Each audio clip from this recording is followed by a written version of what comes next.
Time protection देती है और कुछ वैक्सीन जो है वो शॉर्ट टर्म प्रोटेक्शन देती है।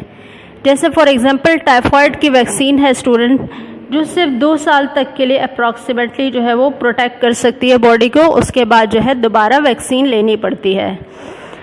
और कुछ वैक्सीन्स ऐसी होती हैं जो लाइफ टाइम प्रोटेक्शन देती हैं, जैसे टीबी की वैक्सीन। स्टूडेंट्स, तो इम्यूनाइजेशन और वैक्सीनेशन जो है ये एक बहुत बड़ा कंट्रीब्यूशन है बायोलॉजी का ह्यूमन हेल्थ इम्प्रूव करने में। उसके बाद है स्टूडेंट्स मेडिसिन्स। तो मेडिसिन्स जो है ये तो बहुत सारी आप जानते हैं कि मेडिसिन्स के डिफरेंट टाइप्स हैं। पेन किलर्स हैं, एंटीबायोटिक्स हैं, सप्लीमेंट्स हैं, बहुत सारी डिफरेंट टाइप्स हैं मेडिसिन्स की।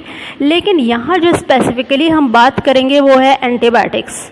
एंटीबायोटिक्स जैसे नाम से आपको पता चल रहा है कि माइक्रो ऑर्गेनिज्म को किसी भी लिविंग बॉडी के अंदर किल करने के लिए जो केमिकल यूज़ किया जाता है उसको हम कहते हैं एंटीबायोटिक। उसको माइक्रो ऑर्गेनिजम्स की ग्रोथ को इनहिबिट करने के लिए, फॉर एग्जांपल बैक्टीरिया, वायरस या प्रोटोजोन्स या कोई और पैरासाइट या माइक्रो ऑर्गेनिज्म जो बॉडी के अंदर मौजूद हो और उसकी ग्रोथ को इनहिबिट करना हो, ख़त्म करना हो, तो इस ड्रग को, इस मेडिसिन को हम कहते हैं एंटीबायोटिक्स।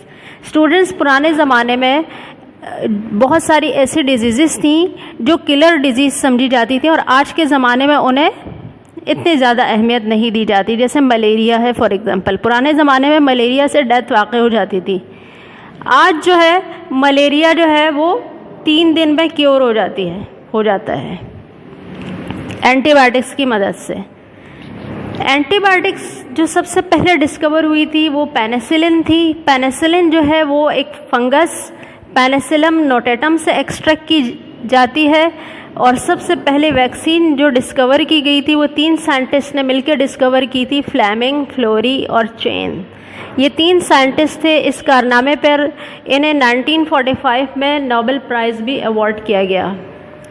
और एंटीबायोटिक्स जो है ये एक बहुत बड़ा कंट्रीब्यूशन है ह्यूमन हेल्थ में बायोलॉजी का, क्योंकि बहुत बड़ी बड़ी डिजीज़ेस जैसे टीबी है, टीबी से मौत वाक़ई हो जाती थी पुराने ज़माने में, और आज जो है टीबी, लेप्रोसी, एंथ्रेक्स, डिप्थीरिया, बहुत बड़ी बड़ी डिजीज़ेस जो है ये सक्सेसफुली अंडर कंट्रोल्ड है और आराम से इंसान जो है इसको ट्रीट कर लेता है। और इस तरीके से ह्यूमन हेल्थ जो है वो प्रोटेक्टेड है।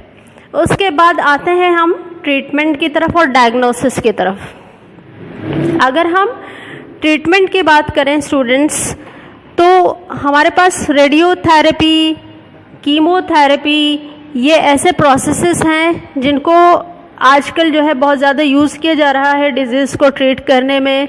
और रेडियोथेरेपी इसको यूज़ किया जा रहा है इंटरनल डिजीज़ेस, ख़ास तौर पर कैंसर को ट्रीट करने के लिए रेडियोथेरेपी और कीमोथेरेपी का प्रोसेस यूज़ किया जाता है। और रेडियो एक्टिव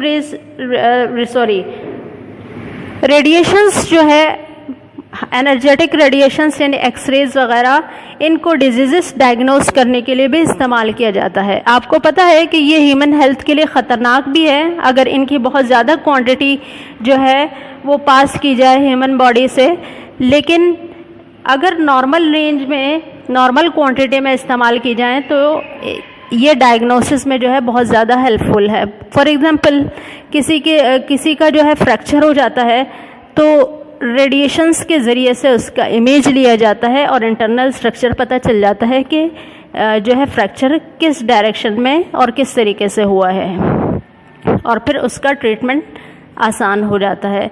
इस तरीके से अगर ट्यूमर हो फॉर एग्जांपल ब्रेन के अंदर, ये तो मैं फॉर एग्जांपल ब्रेन के अंदर ज़रूरी नहीं है सिर्फ ब्रेन ट्यूमर ही रेडियोथेरेपी के ज़रिए से जो है वो ट्रीट किया जा सकता है। बॉडी में कहीं पे भी कोई भी ट्यूमर जो है जिसके लिए ऑपरेट करना ज़रूरी नहीं हो, वो उसका साइज़ इतना बड़ा नहीं हो, तो उसे जो है हाई एनर्जेटिक रेडिएशंस जो है पास करके उसे जो है टिश्यूज़ को किल कर दिया जाता है और उनकी ग्रोथ जो है वो स्टॉप कर दी जाती है। इस तरीके से इस प्रोसेस को हम कहते हैं रेडियोथेरेपी, और उस डिज़ीज़ के एक तरीके से ये ट्रीटमेंट है। कीमोथेरेपी कैंसर के पेशेंट्स को जो है एक हाई पोटेंशियल केमिकल इंजेक्ट किया जाता है उनकी बॉडी में, और इस हाई केमिकल की पोटेंशियल केमिकल की वजह से जो है जो कैंसरस सेल होते हैं वो किल हो जाते हैं, और इस तरीके से कैंसर जो है वो कंट्रोल हो जाता है। कैंसर क्योर तो नहीं होता है स्टूडेंट, लेकिन उसे कंट्रोल किया जाता है इसके ज़रिए से। तो ये हैं वो कंट्रीब्यूशंस जिसकी वजह से आज ह्यूमन हेल्थ जो है वो बहुत बेहतर कंडीशन में है as compare to previous days, ancient days के मामूली से मामूली इन्फेक्शन जो है वो जानलेवा साबित हो जाता था, और आज जो है बहुत बड़े बड़े infectious diseases, metabolic disorders, cancer जो है सक्सेसफुली कंट्रोल्ड हैं। Thank you students.